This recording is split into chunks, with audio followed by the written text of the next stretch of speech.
सुप्रभातम छात्रों, ध्यान दें। हम लोग झांसी की रानी की समाधि पर चल रहे थे।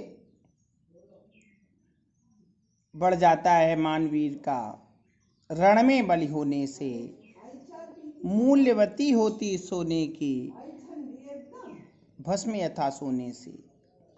रानी से भी अधिक हमें अब यह समाधि है प्यारी, यहाँ नित है स्वतंत्रता की आशा की चिनगारी। ध्यान दें।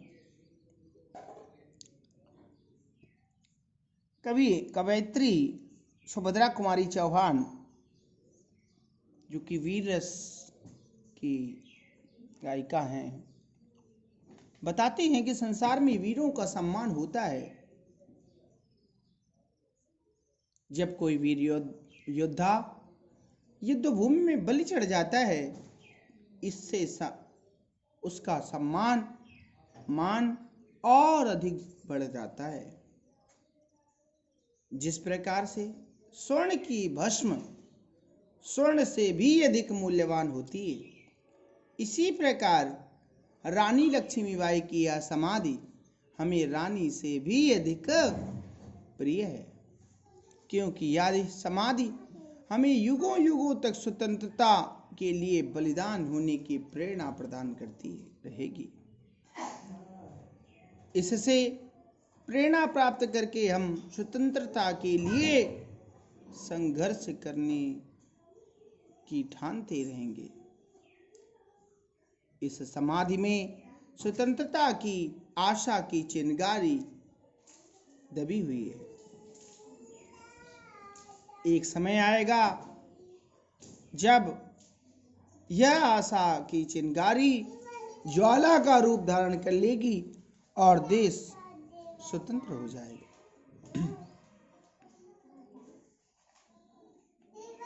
यहाँ स्वतंत्रता की प्रेरणा दी गई है। वीर रस, अनुप्रास रूपक आदि अलंकार, गीति का छंद, सरल सरस बोलचाल की खड़ी बोली, ओज गुण। आगे बढ़ जाते हैं। इससे भी सुंदर समाधियां हम जग में हैं पाते, उनकी गाथा पर निषीद में क्षुद्र जंतु ही गाते। पर कवियों की अमर गिरा में इसकी अमिट कहानी, इसने और श्रद्धा से गाती है वीरों की वाणी।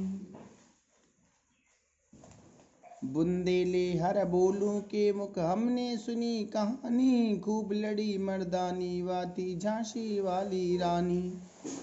यह समाधि चिर समाधि है झांसी की रानी की, अंतिम लीला स्त्री यही है लक्ष्मी मर्दानी की।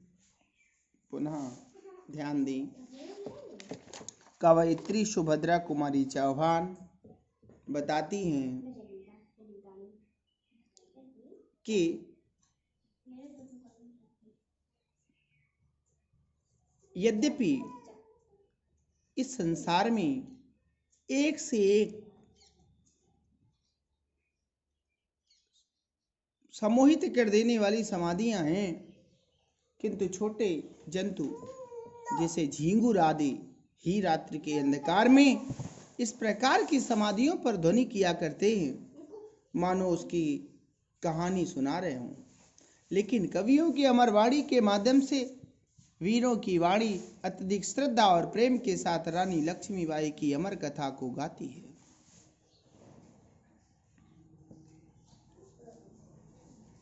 कवित्री कहती हैं कि बुंदेले अरबोलों के मुंह से हमने कई बार यह कहानी सुनी है कि झांसी की रानी पुरुषों के समान अत्यंत वीरता से लड़ती थी। यह चिर स्थायी समाधि उन्हीं वीरांगना लक्ष्मीबाई की है। यही उस वीरांगना लक्ष्मीबाई की अंतिम कर्म स्थली भी तो है।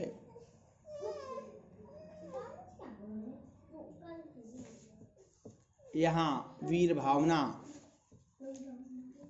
जागृत की जाती है। वीर रस है, अनुप्रास रूपक आदि अलंकार हैं, गीति का छंद है, शुद्ध सरल सरस बोलचाल की खड़ी बोली और ओज गुण। छात्र प्रत्येक पाठ के अर्थ व्याख्या को ध्यान से सुने समझे और उसे अपने फेयर कॉपी पर फाउंटेन पेन से सुंदर अक्षरों में लिख लें, ताकि आपके समय परीक्षा के समय में यह काम आ सके।